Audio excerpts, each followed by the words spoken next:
자, 하나님 말씀 마태복음 4장 12절에서 17절. 예수께서 요한이 잡혔음을 들으시고 갈릴리로 물러가셨다가 나사렛을 떠나 스불론과 납달리 지경 해변에 있는 가버나움에 가서 사시니 이는 선지자 이사야를 통하여 하신 말씀을 이루려 하심이라. 일렀으되 스불론 땅과 납달리 땅과 요단강 저편 해변길과 이방의 갈릴리여 흑암에 앉은 백성이 큰 빛을 보았고 사방의 땅과 그늘에 앉은 자들에게 빛이 비추었도다 하였느니라. 이때부터 예수께서 비로소 전파하여 이르시되 회개하라 천국이 가까웠느니라 하시더라. 오늘 낮에 서론적인 말씀을 하고 설명을 좀 들어가다가 말았는데, 오늘 저녁에는 같은 본문이기 때문에 바로 이 말씀을 한번 저 나름대로 이해를 해보겠습니다. 12절에 보면 예수께서 요한이 잡혔음을 들었다. 그래서 갈릴리로 물러가셨다. 그 말은 피했다, 피난을 가셨다, 그런 말씀이 되겠습니다. 자, 위기가 닥쳤다. 예수님에게도 하나님이지만, 신분이 하나님이지만, 그러나 세상은 예수가 하나님인 줄을 모르지 않습니까? 그저 평범한 사람처럼 보였겠죠. 그때 당시 예수가 내가 하나님이다 하다가 그것 때문에 사실상 죽임 받은 거거든요.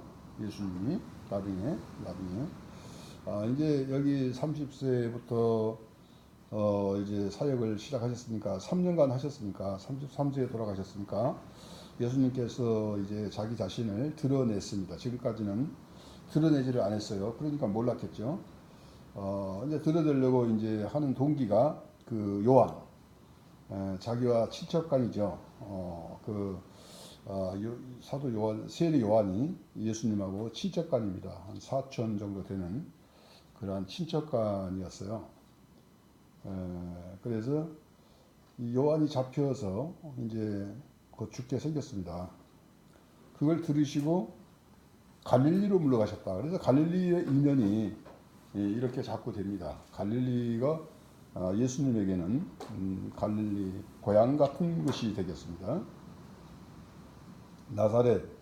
나사렛에서 또 자라시고 또 갈릴리로 또 물러가시고 이렇게 하셨어요. 예수님도 이렇게 물러갈 때는 물러갔다라는 겁니다. 내가 하나님이다, 모르는 사람들에게 하나님이다, 하나님의 아들이다 한다고 해서 뭐 통하겠습니까? 그래서 상대방이 나를 어떻게 인식하는가, 이게 중요합니다. 상대방들이 나를 어떻게 보느냐, 이게 굉장히 중요합니다. 예수님도 나중에 나를 무엇라고 하느냐, 그래서 여러 말로 한다. 예수님을 가리켜서 베드로는 주는 그리스도시요 살아계신 하나님의 아들이십니다 라고 해서 칭찬을 많이 받았습니다. 예수님의 실체를 봤기 때문에 그렇습니다. 전에부터 봤던 건 아니고 그 순간에 예수님의 실체가 좀 보여졌겠죠. 예수님이 보여주시니까 베드로가 알게 됐을 걸로 봅니다. 그래서 상대방들이 나를 어떻게 생각하나, 이 평가, 남의 평가, 이거 굉장히 중요합니다. 무시할 수 없는 거예요. 남이 나를 어떻게 생각하나,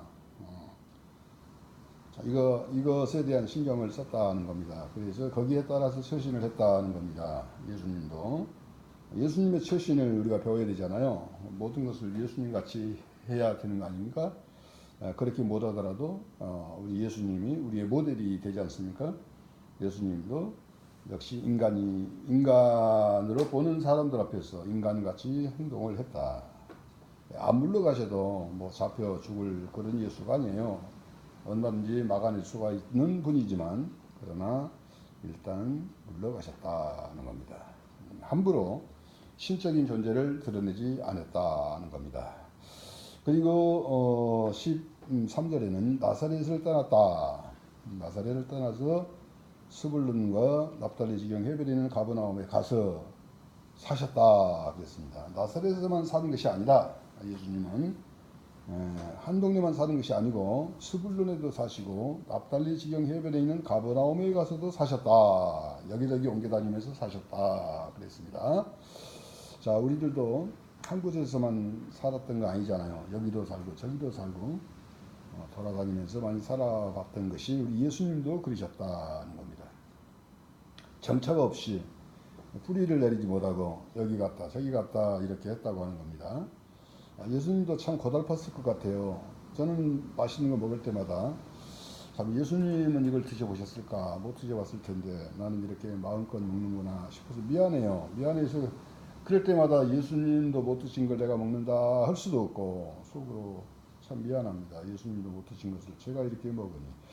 그러면서 이제 저뿐만 아니라 저보다 다 이제 복 받아서 잘 되신 분들은 얼마나 또 잘 먹고 잘 살겠습니까? 그분들도 그런 생각을 하겠죠. 예수님은 무화과가 먹고 싶어서 무화과 열매를 구했는데 무화과가 없어가지고 예수님이 저주를 내리셔가지고 무화과가 말라서 죽어버린 일까지 있었어요. 그걸 보면 그때가 무화과 날 때가 아니라는데 예수님도 어떤 분인가 우리와 거의 비슷한 분이구나. 예수님도 인성을 갖고 계시니까 참 그러면서 이해를 할 수가 있어요. 예수님이 어떤 분인가.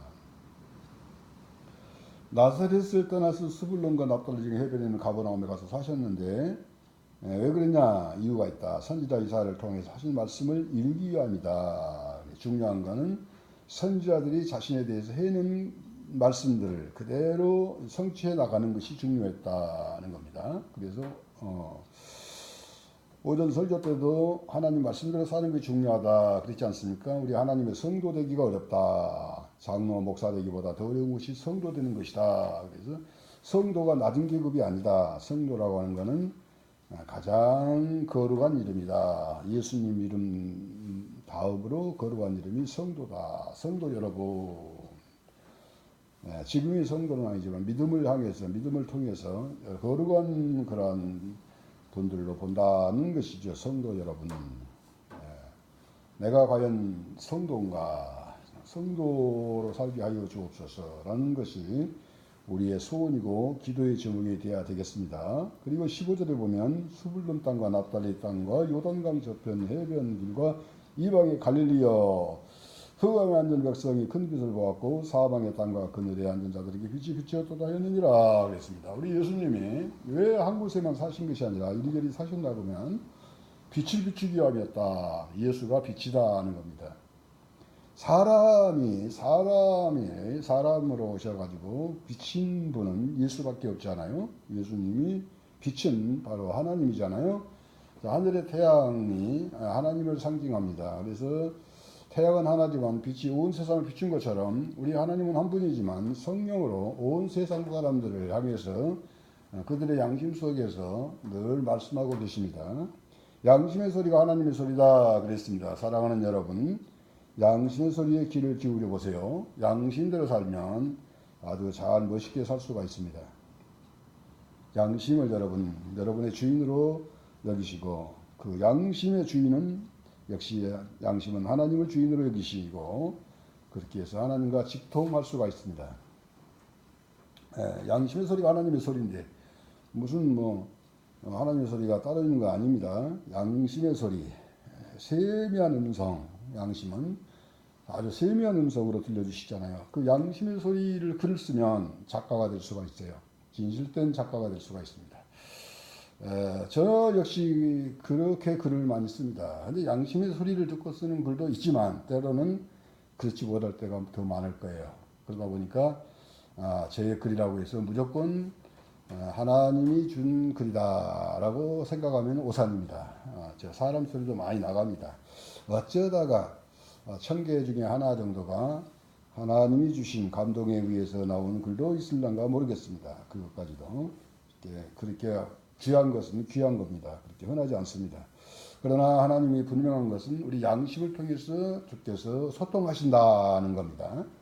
양심은 하나님의 대사관 같습니다. 마치 하나님이 계신 가장 편한 장소가 양심, 우리 사람에게 그걸 주셨다는 겁니다.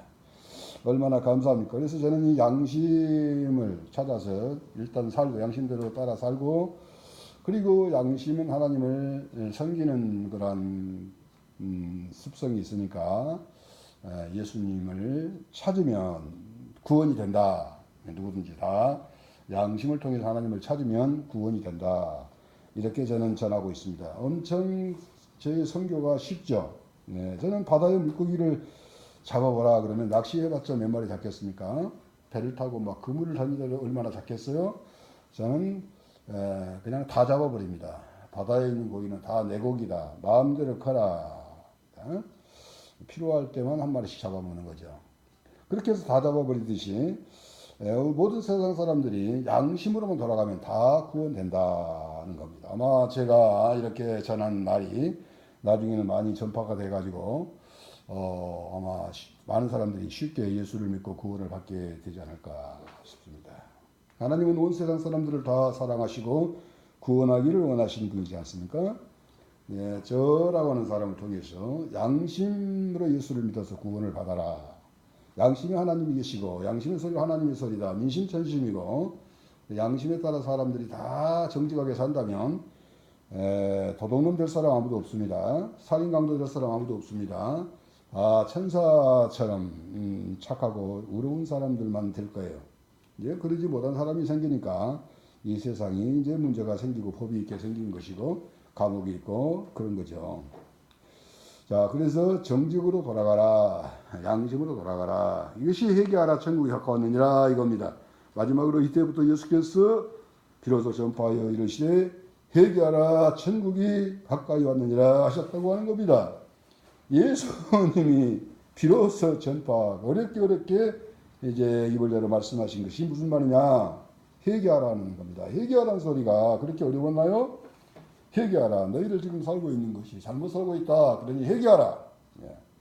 양심으로 살아라. 그런 소리로 저는 이해를 합니다. 욕심으로 살지 말고 계산으로 살지 말고 양심으로 살아라. 양심으로 살면 모두가 다 양과 같고 천사처럼 됩니다. 하나님 예수님의 모습처럼 되는 거예요. 양심으로 돌아가면 참 우리 어렸을 때 얼마나 다 착했습니까? 어렸을 때 죄도 모르고 그런데 자라면서 우리들이 악을 배우고 싸나움을 배우고 이렇게 해서 강팍하게 되고 나를 이제 보호하기 위해서 그렇게 여러 가지 합리적인 이유는 다 있죠. 이렇게 해서 점점 이제 악한 세계에서 살아남으려고 하다 보니까 이렇게 된 거예요. 여러분 이 세상의 사람들 보세요. 이 어려서부터 많이 핍박을 받고 매를 맞고 천대받고 또 부모가 싸우고 또 이혼하고 버리고 가고 고아가 되고 전도부리로 돌아다니고 굶고 맨날 며칠 굶고 울고 터지고 이러다 보면 도덕지 않을 사람이 누가 있겠어요. 그 배고픈 걸 어떻게 참아냅니까? 그러다가 잘못된 쪽으로 간 거예요. 이런 것을 모르는 사람은 막 욕을 하고 벌을 주지만 하나님은 그런 모든 것을 전후사정을 다 알기 때문에 용서를 할 수가 있는 거예요. 회개하라. 회개만 하면 그건 뭐냐? 양심으로 돌아오너라 그 말입니다. 상자가 아버지에게 돌아가는 것이 먼 객지로 떠났다가 돌아간 것 같으나 그러나 사실은 자기 속에서 욕심으로 살다가 탐욕으로 살다가 혈기로 살다가 양심으로 돌아가는 것에 불과합니다. 그랬을 때 그 양심 안에 계신 아버지가 아주 기뻐하면서 받으시면서 그를 순한, 큰 선한, 의로운 그런 좋은 사람으로 만드시고 세상의 빛으로 귀한 존재로 만들어가는 겁니다. 네, 오늘은 여기까지 하겠습니다. 주기도문입니다. 하늘에 계신 우리 아버지여 이름이 거리 여김을 받으시오며 나라의 임하옵시며 뜻이 하늘에서 이룬 것 같이 땅에서 이루어지이다. 오늘날 우리에게 일용할 양식을 주옵시고 우리가 우리에게 죄 지은 자를 사해 준 것까지 우리 죄를 사하여 주옵시고 우리를 시험에 들게 하지 마옵시고 다만 악에서 구하옵소서. 저에게 나라와 권소와 영광이 아버지께 영원히 싸움나이다. 아멘.